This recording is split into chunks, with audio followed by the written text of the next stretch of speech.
que os teus olhos, sempre atentos, permanecem em mim, e os teus ouvidos estão sensíveis para ouvir meu clamor. Posso até chorar, mas a alegria vem.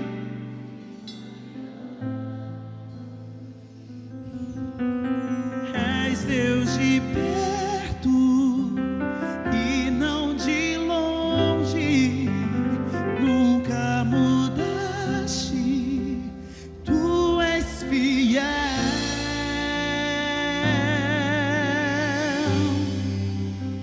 Deus de aliança, Deus de promessa, Deus que não é homem pra mentir. Tudo pode passar, tudo pode mudar, mas tua palavra vai se cumprir.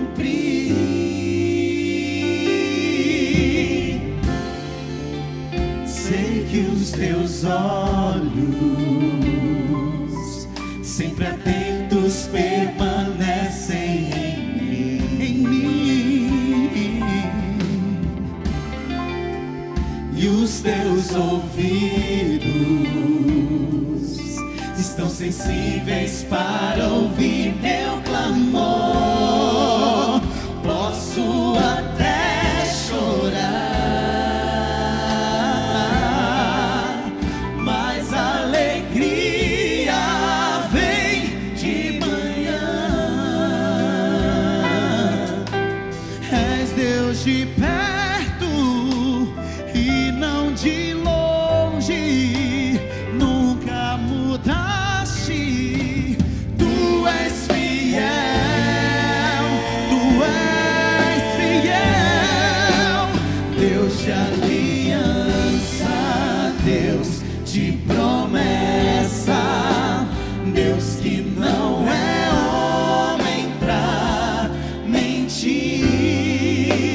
Tudo pode passar, tudo pode mudar, mas tua palavra vai se cumprir.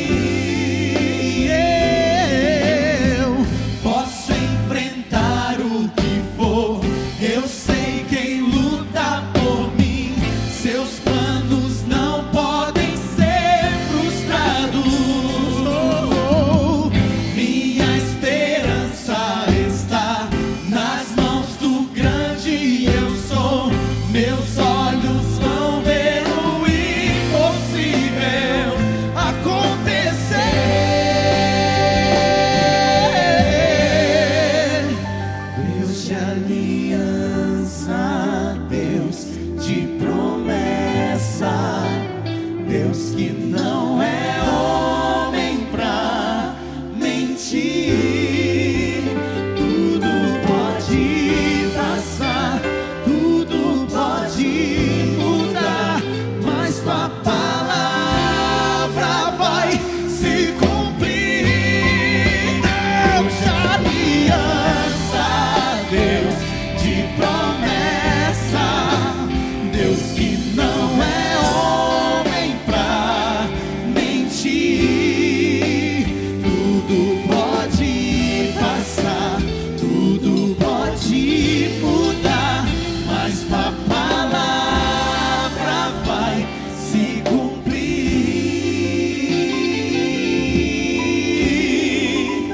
Deus de aliança, Deus de aliança, Deus de aliança.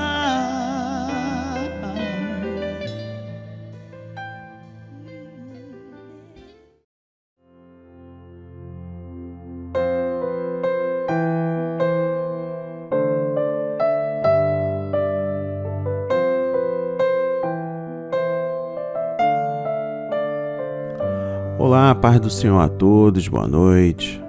Para os demais irmãos e irmãs que estarão acessando posteriormente a este grande propósito em orações, bom dia, boa tarde ou boa noite. Não sei exatamente o horário que vocês estarão se dedicando a este grande impacto espiritual, mas eu creio poderosamente que há de transformar a sua vida, que há de restaurar a sua fé, a sua confiança, que há de restabelecer a sua aliança com o Senhor, pois estamos falando sobre as promessas de Deus. As promessas de Deus sempre se cumprem. Deus não mente. Na Bíblia, Deus faz muitas promessas para todos os que o amam. Podemos confiar nessas promessas porque Deus é fiel. Deus promete perdoar todos os pecados de quem aceita Jesus como seu Salvador. Ele também promete estar conosco e nos ajudar a vencer todas as dificuldades. Deus promete que o Espírito Santo nos guiará e que no fim teremos a vida eterna com Ele, livres do pecado e do sofrimento. E hoje, neste 17º dia, neste grande impacto espiritual, neste grande propósito em orações, falando sobre promessas de Deus, o projeto A Marca da Promessa traz para a leitura e reflexão o livro do profeta Joel, capítulo 3, versículo 32. E a palavra diz: "E todo aquele que invocar o nome do Senhor será salvo, pois, conforme prometeu o Senhor, no monte Sião, em Jerusalém, haverá livramento para os sobreviventes, para aqueles a quem o Senhor chamar." Amém. E graças a Deus, graças a Deus. Meu irmão, minha irmã, se desconecte de tudo e preste atenção na mensagem que eu trago hoje para a sua vida. O mundo está em lockdown, mas o Evangelho não. Muitas vezes ouço de líderes religiosos de igrejas suburbanas bem estabelecidas como eles são encorajados com o fervor evangélico de nossa igreja. Eles geralmente ficam surpresos quando digo que não temos uma equipe de divulgação ou um programa evangelístico. Eles acham que estou exagerando quando lhes digo que, para a maioria dos membros da igreja, falar às pessoas sobre Jesus é uma parte normal de suas vidas cotidianas. Isso pode parecer simplista demais, mas é a nossa realidade aqui no projeto A Marca da Promessa. E suspeito que isso também seja verdade para a maioria das igrejas comprometidas com o Evangelho em lugares difíceis. No momento, junto com o resto do mundo, estamos diante de uma pandemia sem precedente, que atingiu como juízo final um mundo muito independente e autoconfiante. Eu trago aqui alguns pontos importantes para falar. Primeiro ponto que é válido e que é de suma importância: um mundo de joelhos. Muitos países ricos do primeiro mundo foram colocados de joelhos pelo coronavírus. Pela primeira vez em décadas, eles estão sem respostas. Suas riquezas, intelecto e mentes científicas progressistas não podem produzir o resultado do qual precisam tão desesperadamente. Em resumo, toda a humanidade está sendo forçada a considerar a realidade da morte de uma maneira em que o mundo não vê desde o surto de gripe espanhola em 1918. De repente, blogosfera e as plataformas de mídia social estão inundadas com pedidos de orações enquanto são despertadas para a realidade de Deus. Se os países conhecidos como líderes e superpotências mundiais são abalados até o âmago, que esperança há para aqueles que vivem nos lugares mais difíceis e mais pobres do mundo? Vamos lá, outro ponto: lugares assolados pela pobreza. No meu contexto, um lugar difícil significa uma comunidade violenta, assolada pela pobreza, infestada de gangues, viciada em drogas. Aqui, assassinato, prostituição, HIV e abuso infantil são tão comuns quanto a gripe. Este é um lugar onde o evangelho é escasso. No entanto, as igrejas estão cheias. Temos muitas religiões vazias de Cristo e seu evangelho. Para a maioria das pessoas em nosso contexto, a igreja e morte é o que conhecemos. Os dois caminham de mão dadas.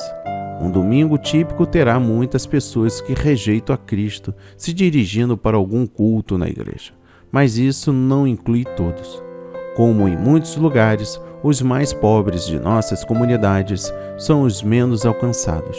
Por exemplo, a única maneira de um membro de uma gangue colocar os pés dentro de um prédio da igreja é quando um dos seus irmãos morre, e uma igreja como a nossa se oferece para sepultá-lo. Funerais como esses, embora trágicos e muitos comuns, forçam as pessoas a enfrentar a mortalidade e nos dão a oportunidade de pregar o glorioso Evangelho do nosso Senhor Jesus Cristo. Levamos essas oportunidades muito a sério.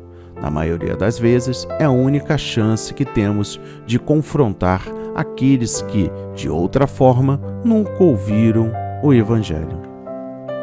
Um outro ponto importante aqui: providência misteriosa. Essa é a oportunidade que esse coronavírus nos tem oferecido. Uma oportunidade no rastro de uma pandemia global, na qual tanto os mais fortes e mais ricos, quanto os mais pobres e mais violentos são confrontados com a incerteza da morte à sua porta. No mínimo, esse é um momento dado a nós pela misteriosa providência de Deus, para que as igrejas locais, em todos os lugares, proclamem ousadamente o Evangelho. Esses são realmente tempos sombrios, mas nenhuma escuridão pode extinguir a luz do Evangelho. Enquanto o mundo se mantém em lockdown e o movimento é restrito ao mínimo, estamos usando máscaras e aderindo a rígidas diretrizes de distanciamento social. Mas, cristãos, não perca de vista esta verdade. O Evangelho não está em lockdown. O Evangelho não tem restrições e seus movimentos não são limitados. O Evangelho se recusa a usar máscara e não conhece distanciamento social. Ele continua sendo o poder de Deus para a salvação de todo aquele que crê. Romanos capítulo 1, versículo 16. O outro ponto muito importante: continue pregando. Portanto, irmãos e irmãs, não parem de pregar apaixonadamente. Nós estamos em lockdown, mas a palavra de Deus não está algemada. 2 Timóteo capítulo 2, versículo 9. Essa crise atual deve servir para promover o Evangelho. Filipenses capítulo 1, versículo 12. E, independentemente do que a igreja local possa sofrer durante esse tempo, todas as coisas cooperam para o nosso bem. Romanos 8, versículo 28. A fim de sermos para louvor da glória de Deus. Efésios capítulo 1, versículo 12. Neste exato momento, Deus continua a fazer todas as coisas conforme o conselho da sua vontade. Efésios capítulo 1, versículo 11. O coronavírus não mudou isso. São tempos de grandes oportunidades para o projeto ser a luz do Evangelho, enquanto vemos nuvem negra da morte se introduzindo em nossos países e comunidades por esse estranho servo de Deus chamado Covid-19. Isso me lembra o livro de Joel, capítulo 2, versículo 25, onde Deus chamou os gafanhotos que devastaram o suprimento de alimentos de Israel, de meu grande exército, que enviei contra vós outros. Este capítulo específico de Joel fala do dia do Senhor, dia de escuridade, de densas trevas, dia de nuvens e negridão, Joel capítulo 2, versículo 2. Mas no mesmo capítulo vemos o grande amor e misericórdia de Deus por seu povo. Eles o chama a se afastarem de seus pecados e voltarem para ele. Este é o chamado de Deus a um povo perverso e rebelde em meio a um tempo de julgamento. O que parecia um desastre natural para o resto do mundo foi, na realidade, um ato de Deus derramando o desastre sobre um povo rebelde. No entanto, durante toda a destruição, Deus tornou conhecidas suas intenções. Convertei-vos ao Senhor vosso Deus, porque Ele é misericordioso e compassivo, e tardio em irar-se e grande benigüidade em se arrepender do mal. Joel capítulo 2, versículo 13. Deus revela a disposição de seu coração para com seu povo, mesmo no meio do pecado deles, e sela com uma promessa de salvação. E acontecerá depois que derramarei meu espírito sobre toda a carne. Joel 2, versículo 28. Novamente, agora o Senhor tem reunido o mundo inteiro, concentrado em uma ameaça comum, para a qual ninguém tem solução. Pessoas de toda parte são confrontadas com a sua própria mortalidade. Em face da morte, a ciência, a teoria da evolução, as filosofias e até o chamado Evangelho da Prosperidade são expostos como realmente são. Estrume. Você percebe quando alguém se depara com uma dura e séria realidade da morte que teorias vazias simplesmente não servem mais. Portanto, esta é uma oportunidade para a Igreja. Sejamos esses embaixadores em nome de Cristo, como se Deus exortasse por nosso intermédio. 2 de Coríntios capítulo 5, versículo 20. Sejamos aqueles com pés formosos que pregam as boas novas. Vamos ser o farol que guia esses navios, destruídos pela guerra, para a segurança enquanto iluminamos com a luz da cruz de Jesus Cristo, anunciando a vitória que foi conquistada ali, por meio da expiação substitutiva de nosso Senhor, pelos pecadores que se arrependeriam e creriam no Evangelho. Vamos transformar toda a comunicação com amigos e familiares e com quem quiser ouvir, num chamado urgente do Evangelho. A realidade da morte deve trazer urgência não apenas à alma perdida que procura uma saída, mas também ao crente que procura tornar claro o caminho da salvação. Agora, deixe-me esclarecer uma coisa. É correto orarmos, pedindo a Deus que Ele se compadeça e nos envie uma vacina ou uma cura para este vírus. É certo que lamentemos a morte de muitos que sucumbem. É certo que tomemos medidas de segurança, lavando as mãos, usando máscaras e mantendo distância um dos outros.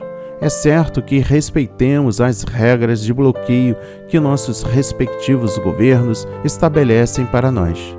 Estes devem ser honrados diante do Senhor. Fazemos todas as coisas por confiarmos em Deus, mas nada disso substitui a necessidade de invocar o Senhor para a salvação. Amo a maneira como Joel, no capítulo 2, termina e creio que será um incentivo para você. E este é o tema-chave deste grande impacto espiritual. Joel capítulo 2, versículo 32, a palavra diz: acontecerá que todo aquele que invocar o nome do Senhor será salvo, porque no monte Sião e em Jerusalém estarão os que forem salvos, como o Senhor prometeu, e entre os sobreviventes aqueles que o Senhor chamar. E eu encerro este grande impacto espiritual com dois pensamentos. Primeiro, mesmo o clamor mais fraco. Por que eu não invoco o seu nome? Por que eu corro para este ou aquele próximo quando Deus está tão perto e ouvirá o meu clamor mais fraco? Por que eu sento, elaboro esquemas e invento planos? Por que não lanço a mim mesmo o meu fardo sobre o Senhor? Aquele que corre em linha reta é o melhor corredor. por que eu não corro imediatamente ao Deus vivo? Eu buscarei em vão por livramento em qualquer outro lugar, mas em Deus eu encontrarei libertação, pois aqui eu tenho a sua promessa real para tornar isso seguro. Eu não preciso perguntar se posso invocá-lo ou não, pois essa expressão, todo aquele, é muito ampla e abrange.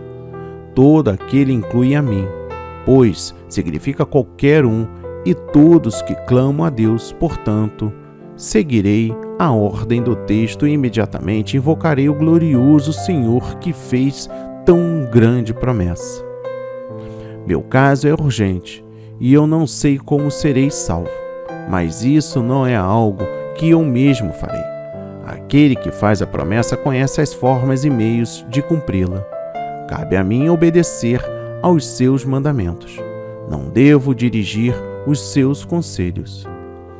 Eu sou o seu servo, não o seu procurador. Invoco a Deus e Ele me salvará. E há de ser que todo aquele que invocar o nome do Senhor será salvo. E o último pensamento. A volta de Jesus é iminente e muito mais próxima hoje do que jamais foi. Não fique de fora desse evento único. Permita que a palavra adentre de maneira diferenciada e coloque todo o seu coração para fazer conforme nos orienta a palavra dirigida no dia de hoje e nesta noite. E não adianta pensar, tem que abrir a boca mesmo e falar. Confesse em sua vida aquele que morreu por ti. Se você confessar com a sua boca que Jesus é o Senhor e crer em seu coração que Deus o ressuscitou dos mortos, será salvo, pois com o coração se crê para a justiça e com a boca se confessa para a salvação. Romanos 10, versículos 9 e 10. Assim seja, assim diz o Senhor. Amém, amém e amém. Graças a Deus, graças a Deus, graças a Deus. Pai amado, bendito, Pai celestial, Pai de todas as nações. Estamos aqui reunidos, Pai, a fim de celebrarmos este grande impacto espiritual, esta grande palavra do Evangelho, este grande avivamento para a honra e a glória do seu santo nome. Não deixemos de anunciar e invocar o nome do Senhor, pois este é o único caminho para sermos salvos, Pai.